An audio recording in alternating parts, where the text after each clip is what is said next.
अरे बच्चों को मेरा प्यार भरा नमस्कार। मैं दीक्षा दीदी आपकी फिर से आ गई हूँ आपके सामने एक और कहानी लेकर। आशा करती हूँ आप उम्मीद कर रहे होंगे कि मैं एक नई कहानी सुनाऊंगी आपको। इंतजार में थे आप। चलिए कहानी को शुरू करते हैं। एक छोटी सी कहानी है, पेड़। तो बच्चों ये जो कहानी है एक जंगल की। एक जंगल था, वहाँ बहुत सारे पेड़ थे, हरे भरे, लंबे चौड़े, ऊंचे नीचे, छोटे बड़े, बहुत बड़े पेड़ थे। तो एक और छोटा सा पेड़ था वहाँ। उसमें क्या थी, उसकी पत्तियां कांटेदार पत्तियां थी और बहुत छोटा था। तो सभी जंगल के जानवर, पशु पक्षी खेला करते, आसपास सब खेलते, लेकिन वो पेड़ बहुत निराशा था। बाकी पेड़ तो झूमते, हंसते, खिलाते, फूल खिलते, पत्ते, लेकिन वो उसमें न फूल खिलते न कुछ होता। केवल उसमें कांटे कांटे होते, न कोई पशु पक्षी उसके आसपास आके खेलते। कोई आता भी तो चिढ़ जाता। तो उसे अपना ये जो स्वरूप था उसे पसंद नहीं था। और पेड़ों को देख के सोचता, आहा कितने बड़े, कितने सुंदर, कितने हरे भरे हैं, इनमें कांटे भी नहीं और मेरे में तो कांटे लगे हुए। तो बच्चों अब वो बड़ा दुखी होता और रोता, आंसू आता। बड़ा पेड़ कहते, अरे भैया क्या बात हो गई? तो कहता, मैं क्या करूं, आप तो इतने सुंदर हो, मैं ऐसा हूं कुरूप सा, मेरे कांटे लगे हुए हैं। तो वो पेड़ कहते, नहीं तुम तो बहुत प्यारे हो, तुम तो बहुत सुंदर हो। लेकिन वो सुनता नहीं और रोता रहता और उदास होता, चिढ़ भी जाता। तो ऐसे ही कभी को एक बार एक खरगोश उधर से जा रहा था। तो खरगोश बोला, अरे तुम क्यों रो रहे हो? कह रहे, तुम्हें क्या मतलब, तुम क्यों रो रहे हो? इतने मेरे पास मत आओ, मेरे से कोई दोस्ती मत करो, मुझे कुछ अच्छा नहीं लगता है। अपना तो तुम इतने सुंदर सुंदर हो, सारे पेड़ इतने सुंदर है, मैं इतना गंदा हूँ, मेरी मजाक उड़ाते हो। उसका, नहीं भाई तुम्हारी क्यों मजाक उड़ाएंगे? उनका, नहीं नहीं सब हंसते हैं मेरे ऊपर। उसने कहा, कोई नहीं हंसता तुम्हारे से, तुम इतने प्यारे हो, इतने सुंदर हो। उन्होंने कहा, नहीं नहीं। और खूब रोया, खूब रोया। खरगोश बोला, अरे तुम्हें तो क्या तुम अपने को बदलना चाहते हो? तो बोला, कैसे बदल सकता हूँ, कुछ हो ही नहीं सकता मेरा। उसने कहा, नहीं नहीं, आज तो वनदेवी आने वाली है। आज मैं यही बात बताने तो आ रहा था कि आज वनदेवी वन में घूमने वाली है, और अगर तुम्हें कोई परेशानी है तो मैं उन्हें बता सकते हो। तो भैया वो पेड़ बोला, अच्छा। और खरगोश तो बोला, दूसरों को पता नहीं चला कि आज तो वन देवी आ रही हैं, आज तो वन देवी आ रही हैं। वन देवी यानी कि वन, उस वन को रक्षा करने वाली देवी है ना, जो उसकी संरक्षक हैं। तो उनमें उनमें शक्ति थी जो दूसरों की इच्छाओं को पूरा करती थी। अब पेड़ छोटा सोचने लगा, हाय अगर वन देवी आएगी तो मैं तो खूब अच्छा बन मांगूंगा। थोड़ी देर बाद वो खूब रो रहा था, खूब रो रहा था। वन देवी आई तो वो और रोने लग गया। वन देवी बोले, अरे प्यारे प्यारे बच्चे, पेड़ तुम क्यों रो रहे हो?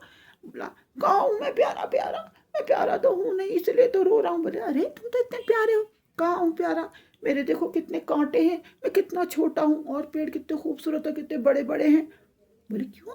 तुम क्या तुम अपने स्वरूप से पसंद खुश नहीं हो? बोला, नहीं मैं तो बिल्कुल खुश नहीं हूँ, मैं बहुत दुखी हूँ। सब मेरी मजाक उड़ाते हैं, सब मेरी हंसी करते हैं, सब मुझे चिढ़ाते हैं। तो बोली बंदी, बोले, तुम तो लेकिन बहुत प्यारे हो। नहीं नहीं, आप ऐसा करो, मुझे को अच्छा बना दो। बोले, कैसा बनना चाहते हो? बोले, ऐसा करो, मुझे सोने का बना दो, मेरे पत्ते सोने के बना दो। बोले, तुम दुखी तो नहीं होगे बाद में? सोच समझ के बोलो। बोला, नहीं नहीं, मेरे पत्ते तो सोने के बना दो, ताकि मैं सबसे सुंदर लगूँ, सबसे प्यारा लगूँ। अब बंदे ही बोले, ठीक है, तुम्हारे पत्ते सोने के हो जाए। उसने अपनी छड़ी घुमाई और थोड़ी देर में देखा पत्ते सोने के हो गए, चमचम चमचम चमकने लगा। सारे आसपास के पेड़ कहने, वाह कितने सुंदर, कितने सुंदर, तुम तो बड़े प्यारे लग रहे हो।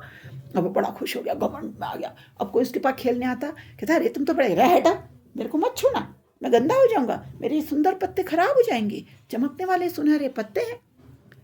अब तो लोग उससे और भी दूर हो गए। थोड़ी देर, कुछ दिनों बाद वहां एक आदमी आया। उसने कहा, है सोने का पेड़, सोने के पत्ते? उसने जैसे ऐसा देखा तो उसने अपनी कुल्हाड़ी ली और सारे पत्ते काट के ले गया, सोने के पत्ते ले गया। बोला, मैं तो बेचूंगा और खूब पैसा खो जाएगा मेरे पास, मैं तो खूब सेठ हो जाऊंगा। खूब खुश होकर चला गया। और वो रोने लगा, रोने लगा, लगातार आंसू बहते रहे, आंसू बहते रहे। बंदेवी को सुनाई दे, बंदेवी फिर आई। बोले, अब तुम क्यों रो रहे हो? बोले, क्या करूं, सारे पत्ते तो ये एक आदमी आकर मेरे ले गया, मैं तो बिल्कुल, मुझे गंजा बना गया, मैं कितना भद्दा हो गया हूँ।